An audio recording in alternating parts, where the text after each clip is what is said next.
Hey everyone, and welcome back to the channel. Today, we're taking an epic journey back in time to explore the incredible history of Kenya. This is a story of ancient peoples, vast empires, colonial struggles, and the birth of a vibrant modern nation. So grab a cup of chai, get comfortable, and let's dive into the cradle of humankind. Our story begins millions of years ago, right here in Kenya's Great Rift Valley. This place is literally nicknamed the cradle of humankind for a reason. Fossils of our earliest human ancestors, like the famous Turkana boy, have been discovered here, giving us a direct window into our own origins. It's mind-blowing to think that the story of humanity started on this very land. Fast forward a few million years, and we see the first inhabitants of modern Kenya. These were indigenous hunter-gatherer communities, similar to the Hadzabe and Sandal people of today. Around 3000 BC, a major shift happened. Cushitic-speaking people migrated south from Ethiopia and the Horn of Africa, bringing with them pastoralism, the practice of herding livestock. They settled in the fertile highlands, changing the landscape and the way of life forever. Then, around 500 AD, another massive wave of migration began, the Bantu expansion. This wasn't a single event, but a slow and steady movement of Bantu-speaking peoples from West and Central Africa. They were skilled farmers and ironworkers. As they spread across the region, they established new communities and introduced agriculture, cultivating crops like sorghum and millet. This period saw the rise of diverse ethnic groups that form the rich cultural tapestry of Kenya today, like the Kiku, Loya, and Kamba people. Imagine the interactions, the trading, and the cultural exchange that must have happened as these different groups met. While all this was happening inland, something equally exciting was developing along the coast. The Indian Ocean trade routes were buzzing with activity. Arab, Persian, and even Indian traders sailed their dhows, guided by the monsoon winds, to the shores of East Africa. They were after valuable goods like ivory, gold, hardwoods, and sadly, enslaved people. This trade led to the rise of powerful and wealthy city-states along what we now call the Swahili coast.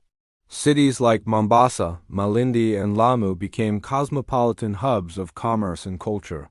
This interaction gave birth to the unique Swahili culture and language, a beautiful blend of Bantu and Arabic, influences that is still central to Kenyan identity.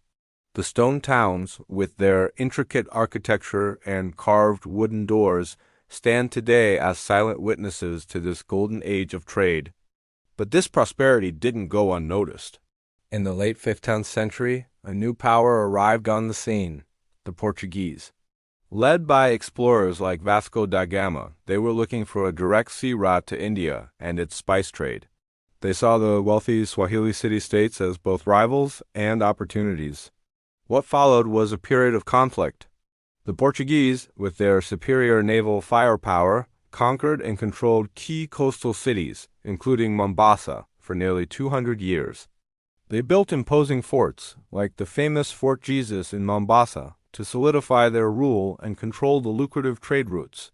However, their control was constantly challenged by local uprisings and the growing power of the Omani Arabs. By the late 17th century, the Omanis had successfully pushed the Portuguese out of the region. They established their own influence over the Swahili coast, with the Sultan of Oman even moving his capital to Zanzibar. This period saw a resurgence in the Indian Ocean trade, but it was also marked by the horrifying expansion of the slave trade, which brought immense suffering to countless East Africans. Now, let's shift our focus back to the interior.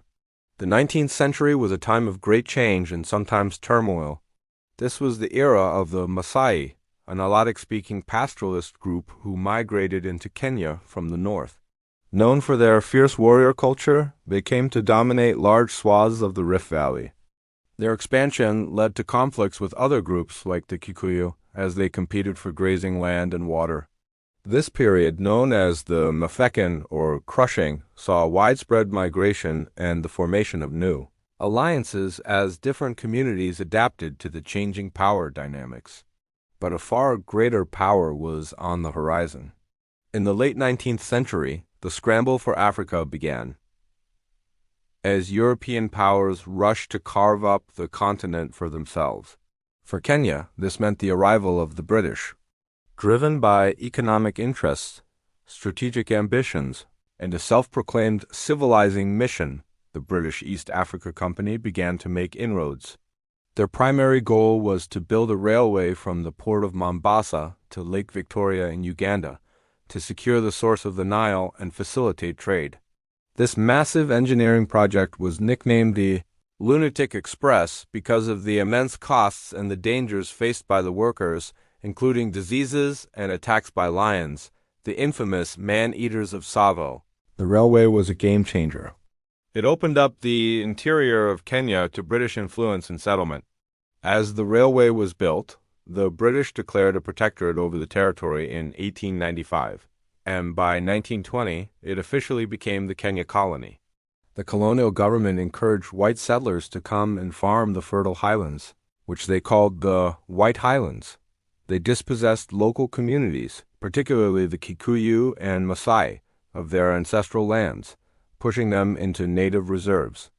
A system of taxation and forced labor was imposed to compel Africans to work on European-owned farms and plantations.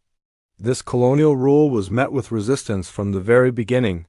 From early armed rebellions to the formation of political associations, Kenyans consistently challenged British authority. People like Harry Thuku and Jomo Kenyatta emerged as early nationalist leaders, advocating for the rights of Africans and demanding the return of their land. They used petitions, protests, and political organizing to voice their grievances.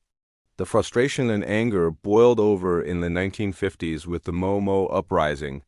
This was a militant nationalist movement, primarily among the Kikuyu people, who fought a brutal guerrilla war against the British colonialists and their local collaborators. The British responded with overwhelming force. They declared a state of emergency, detaining hundreds of thousands of Kenyans in camps and carrying out a violent counterinsurgency campaign. The Momo Uprising was a dark and violent chapter in Kenya's history, but it was also a crucial turning point. It shattered the myth of benevolent British rule and significantly accelerated the path to independence. The cost of suppressing the rebellion, combined with growing international pressure, convinced the British that their colonial empire was no longer sustainable. Negotiations for independence began. On December 12, 1963, Kenya finally achieved its freedom. Jomo Kenyatta, who had been imprisoned by the British for his alleged role in the Momo, became the nation's first prime minister and a year later its first president. The Kenyan flag was raised for the first time, symbolizing a new dawn of hope and self-determination. The post-independence era has had its own share of triumphs and challenges. Under Kenyatta, the country pursued a policy of harambee, a Swahili word meaning pulling together. This spirit of collective effort helped to build schools, hospitals, and infrastructure. The economy grew, but issues of land inequality, tribalism, and corruption persisted. After Kenyatta's death in 1978, Daniel Arap Moi took over, and his 24-year rule saw a consolidation of power and a restriction of political freedoms. Kenya became a one-party state, and dissent was often suppressed. However, the winds of change were blowing across Africa. In the early 1990s, internal and external pressure led to the reintroduction of multi-party politics. The 2002 election was a landmark moment. Mwai Kibaki won a landslide victory, ending nearly 40 years of KANU party rule in a peaceful transfer of power. His presidency saw significant economic growth and the introduction of free primary education. However, the disputed 2007 election plunged the country into a period of terrible post-election violence, a stark reminder of the deep-seated ethnic tensions that still needed to be addressed. This crisis led to a power-sharing agreement and, importantly, the creation of a new constitution in 2010. This progressive constitution introduced a devolved system of government, a Bill of Rights, and strengthened checks and balances on power, aiming to create a more equitable and just society. And that brings us to today. Kenya is a dynamic and resilient nation. It's a regional powerhouse in technology, finance, and diplomacy. It grapples with challenges like corruption, youth unemployment, and inequality, but it also buzzes with the energy, creativity, and optimism of its people. From the dawn of humanity in the Rift Valley to the vibrant tech scene of Nairobi, Silicon Savannah, Kenya's history is a powerful story of resilience, adaptation, and an unbreakable spirit. It's a history that is still being written every single day. Thanks so much for joining me on this journey through the history of Kenya. I hope you found it as fascinating as I do. If you enjoyed this video, please hit that like button, share it with your friends, and don't forget to subscribe for more deep dives into the amazing stories from our world. Until next time, stay curious.